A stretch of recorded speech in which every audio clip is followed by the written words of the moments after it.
Hi guys, this is Dr. Janki Shah and I'm back with a new topic, levels of prevention, which is a very important topic for final BDS. Before that, just a quick recap of what is prevention. It is an art and science of utilization of knowledge, skill and measures in either preventing the onset or spread of the disease through controlled therapeutic activity. Now it can be divided into three levels, that is primary, secondary and tertiary. And even before that, the level of prevention is primordial prevention. But just to get into the levels of prevention, the first level is primordial prevention, then it is followed by primary, followed by secondary and tertiary level of preventions. In primary level of prevention, there are two modes, health promotion and health education, and second is specific protection. In secondary prevention, it is early diagnosis and treatment, and tertiary, it is disability limitation and rehabilitation. We see each levels in detail. First of all, let's talk about primordial prevention. This is a very common one-liner which is asked to you. So this is primary prevention in its purest sense, that is prevention of the emergence or development of risk factors in countries or population groups in which they have not appeared. In primordial prevention, efforts are directed towards discouraging children from adopting harmful lifestyles. The main intervention in primordial prevention is through individual and mass education. As for example, if you educate the child in its infancy and in its childhood about developing good habits, that is eating healthy and not consuming sweets between meals and everything, if you just make the lifestyle in such a way that they have picked up the right kind of behavior, then that is known as primordial prevention. Next, we come to primary prevention. It is defined as an action which removes the possibility on which the disease may ever occur. In other words, primary prevention is when the disease has not occurred. So, there are three approaches at primary level: removal of the noxious or etiologic agent, preventing the contact between the noxious agent and the host, and last is to strengthen the human host in such a way to increase his or her resistance to the noxious agent. There are two components, health promotion and health education, and specific protection.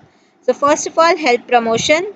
It is not directed at any particular disease but is intended to improve general health and well being of the individual and community. That is, it is a process of enabling people to increase control over and improve health. So, what are the things which are covered in health promotion? Carries activity tests, diet planning, maintaining good standard of nutrition, maintaining good standard of oral hygiene, recall reinforcement, and periodic visit to dental office. So, all in all this, the disease has not occurred, and you are planning to see to it that it does not appear. In periodontal disease, health education will include plaque control, recall reinforcement, regular cleansing of the teeth, removal of known irritant form from the oral cavity, supervised school brushing programs, correction of tooth malalignment. In oral cancer, will include periodic checkup. Health promotion is done by health education, that is include target groups, include general population, patients, priority groups, health providers and community leaders and decision makers. So once you influence these target groups, it is easier to spread this message through the whole society. Environmental modifications include safe water, sanitation, improvement in housing, etc. Nutritional interventions include nutritional improvement in vulnerable groups and education. And lastly, lifestyle and behavioral changes, that is again education. Examples of safe water sanitation improvement in housing include good drinking water, which is which has got good micro, which has got acceptable standards of microbiological standards, and good hardness, which is safe for the human population. Nutritional improvement in vulnerable groups is there are some medicines which are given at the school level. There are some medicines which are given regularly to pregnant women, and so on. Education and motivation. Caries means educate people about process and progress of caries. Periodontal disease. Educate the patient by using disclosing agent in maintenance of good oral hygiene. Oral cancer. Education about side effects of the tobacco products which may lead to precancerous lesion and cancer. Attention to personality development, physical and sex education, genetic counseling, marriage counseling, and recall reinforcement. Specific protection means specific nutrition, protection against accidents by wearing mouth guards or helmets, avoid occupational hazards by wearing the appropriate safety equipment. Then, scarisma specific protection includes fluoridation of water, application of topical fluoride, use of fluoridated dentifrices, cool fluoride mouth rinse, tablets, water and sealant programs, and pit and fissure sealants. So that finishes with the primary prevention. We'll come to each in detail again. What is secondary level of prevention? It is defined as an action which halts the progress of the disease at its initial stage and prevents complications.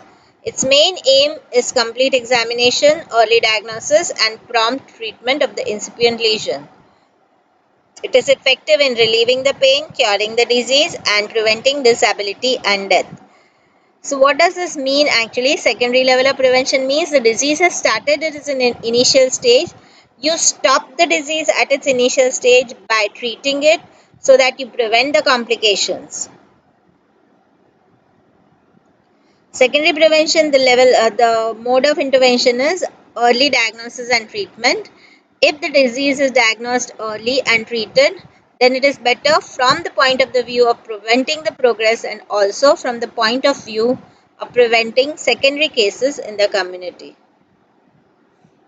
So, up till pulp capping, that is resin restoration, simple restorations, and up till pulp capping, it is included in primary prevention. Similarly, scaling, curettage, corrective, restorative, and occlusal services are included in secondary prevention. And oral cancer, the complete examination, biopsy, and complete excision. That is, the disease has not progressed to the lymph nodes, and therefore, complete excision is the line of treatment that will come in secondary prevention. So, again, caries secondary prevention is restorations, including pulp capping. In periodontal diseases, it is scaling, curettage, and in oral cancer, it is complete excision. That finishes with secondary prevention. So, tertiary prevention, there are two modes of intervention, that is disability limitation and rehabilitation. Disability limitation is when the patient reports late in the pathogenesis period, the level of application is disability limitation. The main objective is to halt the disease process by adequate treatment, to limit the disability and prevent further complication. So in caries, it is pulp therapy, that is pulpotomy, and RCT, that is pulpectomy, complex restorative dentistry, and selective extractions. If by any reason, if the tooth cannot be restored, say the root caries is extending beyond the gingival margin and you cannot give a crown, or there are just root pieces remaining, then extractions have to be carried out. Disability limitation in periodontal disease includes deep curettage, root planing, splinting, flap surgery, extraction. In oral cancer, it is radical surgery, chemotherapy, and radiotherapy. After you limit the disability, you have to rehabilitate the patient so that the patient can function as much as possible to the normal before he lost the part. So rehabilitation is defined as the combination and coordinated use of medical, social, educational and vocational measures for training and retraining of an individual to the highest possible level of functional ability is referred to as rehabilitation. It includes medical rehabilitation, that is restoration of function, vocational rehabilitation, that is restoration of a person to earn a livelihood, social rehabilitation, restoration of family and social relationships, psychological rehabilitation, restoration of personal dignity and confidence. So it is actually a team effort. In caries and periodontal disease, the rehabilitation is done either by implants, by minor tooth movement, by crown and bridge, by partial denture, or a complete denture. In oral cancer, it is done by a maxillofacial and maxillofacial removal processes, plastic surgery, speech therapy, and counseling.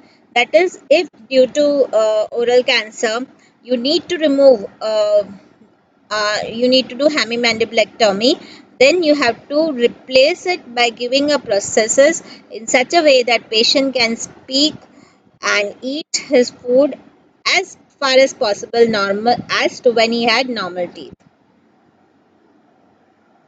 So this finishes with all the three levels of prevention. Just to go over it again, this is for caries.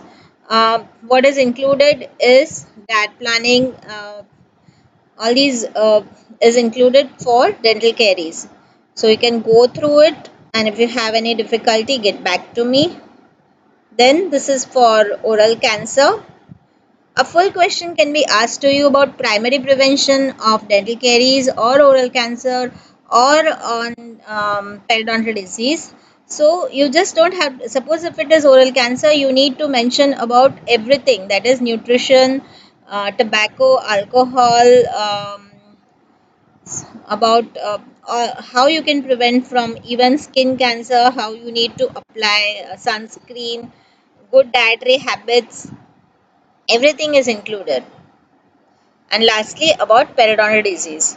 So these are the topics which you need to discuss in detail. Suppose if it is oral hygiene practices for periodontal disease, then you need to mention about the brushing methods, the toothpaste, the mouthwashes, chemical plaque control, mechanical plaque control, and you need to write down a little bit about diet planning. That is for periodontal disease.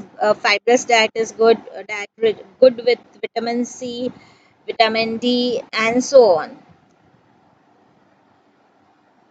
So these are the levels which are asked to you. These are the questions which are asked to you, and you need to know the answers of this. If you have any difficulty with the topics, you can get back to me in the comment section, or you can contact me directly.